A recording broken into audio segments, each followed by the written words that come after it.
প্রিয় বন্ধুরা, এই মুহূর্তে আমি আছি ফেনী জেলার দাগনভূঞা উপজেলার ৭ নং মাতিবুইয়া ইউনিয়ন বাসা শহীদ আব্দুল সালাম গ্রন্থাগার ও স্মৃতি জাদুঘরে। আসলে যাদের কারণে আমরা আজকে বাংলা ভাষা কথা বলতেছি তাদেরই একজন আমাদের আব্দুল সালাম।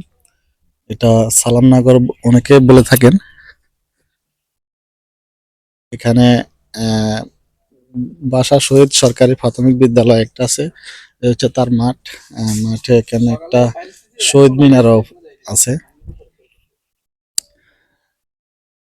আমরা একটু বাসা শহীদ আব্দুল সালাম স্মৃতি জাদুঘর এখানে ভিতরে একটু আহ, দেখব।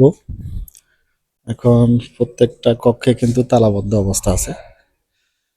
এই যে আব্দুল সালামের জন্ম এবং শহীদ হওয়ার তারিখ কিন্তু এখানে লেখা আছে। যেমন বাসা শহীদ আব্দুল সালাম জন্ম তারিখ ২৭ নভেম্বর ১৯২৫ এবং যে সময় শহীদ হয়েছে ৭ এপ্রিল ১৯৫২ সালে ২১ ফেব্রুয়ারি। বাসা শহীদ আব্দুল সালামের জন্ম এবং মৃত্যু এবং তার কোন সময় কি করছে সবকিছু কিন্তু এখানে তারা তুলে ধরা হয়েছে। বাসা শহীদ আব্দুল সালাম ২৭ নভেম্বর ১৯২৫ সালে ফেনী জেলার লক্ষণপুর বর্তমান সালামনগর গ্রামে জন্মগ্রহণ করেন। তার পিতার নাম ফাজিল মিয়া এবং মাতার নাম মৃতা দৌলতুন্নেসা। বাংলাকে পাকিস্তানের অন্যতম রাষ্ট্রভাষা করার দাবিতে ১৯৫২ এর ২১ ফেব্রুয়ারি ঢাকা মেডিকেল কলেজ হোস্টেলের সম্মুখে রাস্তায় ১৪৬ দ্বারা অগ্রাহ্য করে ছাত্র জনতা বিক্ষোভ প্রদর্শন করেন। এই বিক্ষোভে আব্দুল সালাম যোগ দেন।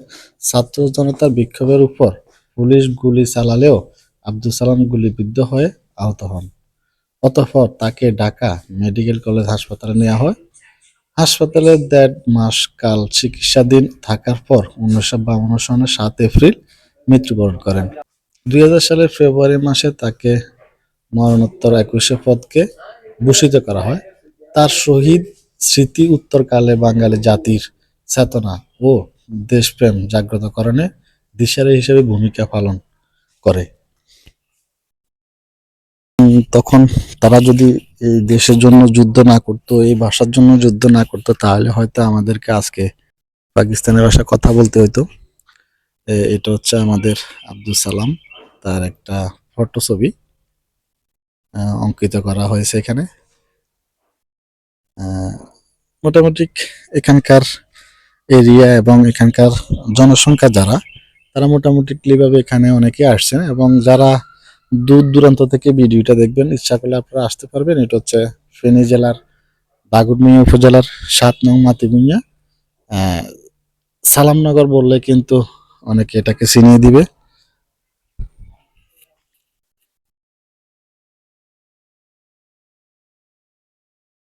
এই যে এখানে একটা শহীদ মিনার করা হয়েছে অনেক সুন্দর করে, অনেক গর্জিয়াসলি ভাবে। ২৬ মার্চ, ২১ ফেব্রুয়ারি এবং ১৬ ডিসেম্বর এই দিবসগুলো আসলে কিন্তু সালামনগর বা আরো যারা ১৯৭১ সালে যুদ্ধ করে প্রাণ দিয়েছে তাদেরকে স্মরণ করে এখানে কিন্তু ফুল স্তূপ করা হয়।